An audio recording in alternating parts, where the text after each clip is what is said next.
अगला हफ्ता असल में कैसा दिख सकता है, किन सेक्टर्स में मौके बन सकते हैं और किन में सावधानी बरतनी होगी, यही समझने के लिए हमारे साथ जुड़ रहे हैं हमारे मार्केट के एक्सपर्ट गौरव गोयल। गौरव जी, आपका बहुत बहुत स्वागत है एशिया न्यूज के इस खास प्रोग्राम किस्सा बाजार के में जुड़ने का। हम जैसा कि देख रहे हैं कि ईरान, इजराइल और अमेरिका का जो वैश्विक तनाव बढ़ रहा है, सभी इंतजार कर रहे हैं कल मार्केट खुलने का। क्या असर लगाया जा सकता है, क्या आसार देखने को मिल सकते हैं? क्या बाजार बिल्कुल धड़ल्ले से गिर जाएगा? क्योंकि 2% की सेंसेक्स में कमी आई जिस तरीके से हम देख रहे हैं।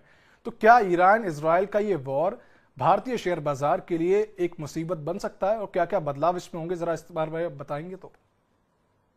नमस्कार सिद्धांत, आपको और आपके सभी दर्शकों को मेरी तरफ से बहुत बहुत अभिनंदन। देखिए, पिछले कुछ दिनों में, एक दो दिन में इनफैक्ट काफी अ, वैश्विक स्तर पर जियोपॉलिटिकल फ्रंट पर बहुत गहमा गहमी रही है। हम लोग ऑलरेडी दो तीन वॉर चल रहे हैं और एक और वॉर, एक नया फ्रंट शुरू हो गया है जहां पे अमेरिका ने इजराइल के साथ मिलकर ईरान के ऊपर अटैक किया। और उनका कहना ये था कि ईरान जो है अपना न्यूक्लियर प्रोग्राम को बंद कर दे और जो एनरिचमेंट कर रहा है वो कम्प्लीटली बंद हो जाए, जिससे ईरान ने मना कर दिया और जिसकी वजह से एक वॉर शुरू हो गया है। अमेरिका और इसराइल ने पहले ईरान के ऊपर अटैक किया और अब हम देख रहे हैं कि पूरे खाड़ी क्षेत्र में ईरान ने जवाबी कार्रवाई करी है, जिससे चारों तरफ अफरा तफरी मची है। इसके अलावा हमने ये भी देखा है top political leadership and military leadership जो ईरान की है वो अटैक में मारे गए हैं। अब सबसे रोचक पहलू ये है कि ईरान एक खुद तीसरे नंबर का देश है जहां पर सबसे बड़े ऑयल रिजर्व्स हैं और वो ऑयल सप्लायर है।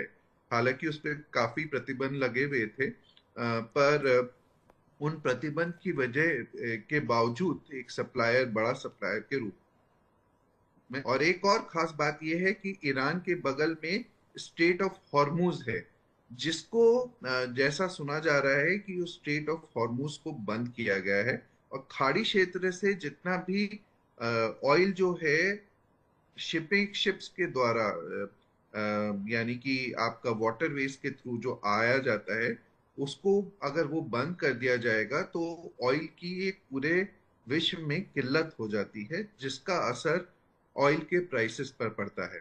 अब ये बात समझने वाली बात है कि इंडिया अपनी 85% ऑफ एनर्जी रिक्वायरमेंट्स को इंपोर्ट करता है और जब इंडिया इंपोर्ट करता है तो नेचुरली ऑयल प्राइसेस के बढ़ने से इंडिया की अर्थव्यवस्था पर डायरेक्ट इम्पैक्ट आता है।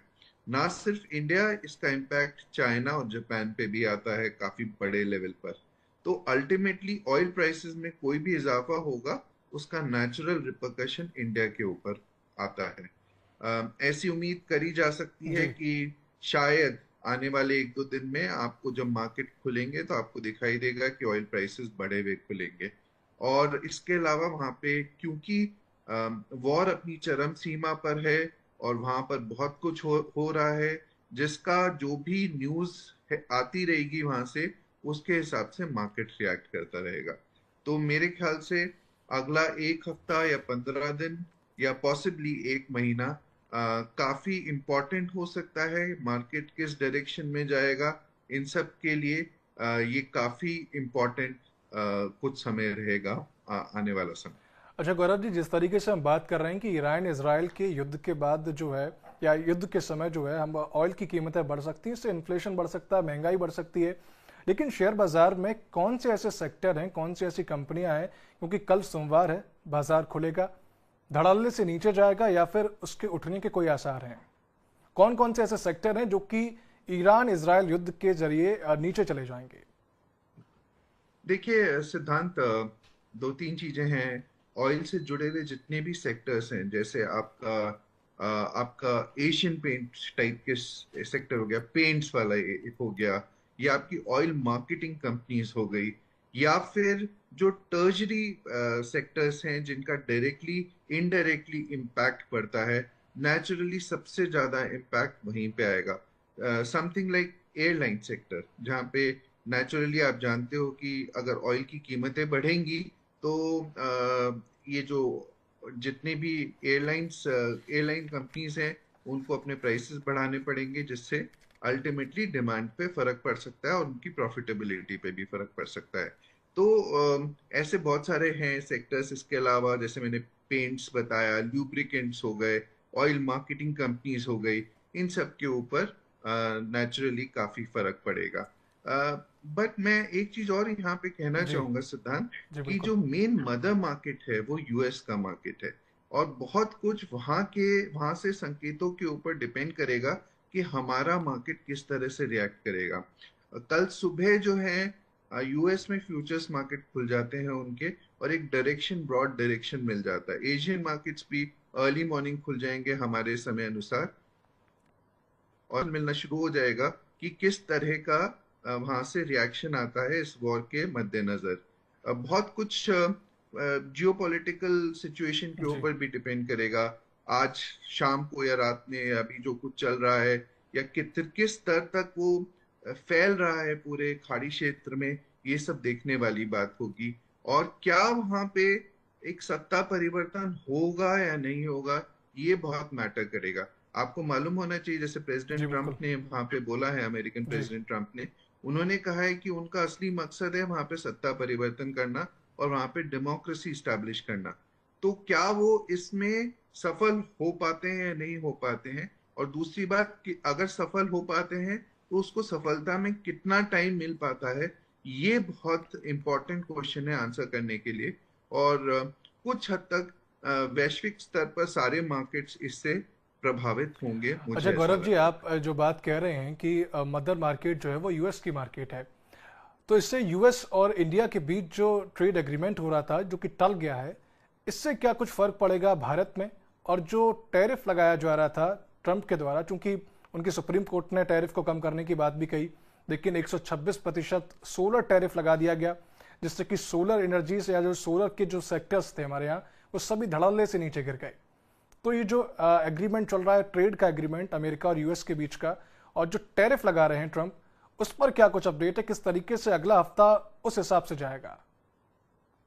देखिए सिद्धांत, मैं एक चीज आपको बताता हूँ। हम लोग अमेरिका में एक ऐसे राष्ट्रपति के साथ डील कर रहे हैं जो बहुत अनप्रेडिक्टेबल है, और वो बहुत ही मूडी है और ट्रांजैक्शनल है। यानी कि जो उनकी टेबल पे उस समय जो सामने रखा होता है, वो नेगोशिएशन उसके हिसाब से करते हैं। और उनका थोड़ा मायोपिक व्यू है, यानी कि शॉर्ट टर्म व्यू है उनका, लॉन्ग टर्म नहीं देखते हैं वो। तो उसके मद्देनजर आपने देखा भी है पिछले साल हमारा जो ट्रेड रिलेशंस थे अमेरिका के साथ, वो काफी दबाव में रहे थे।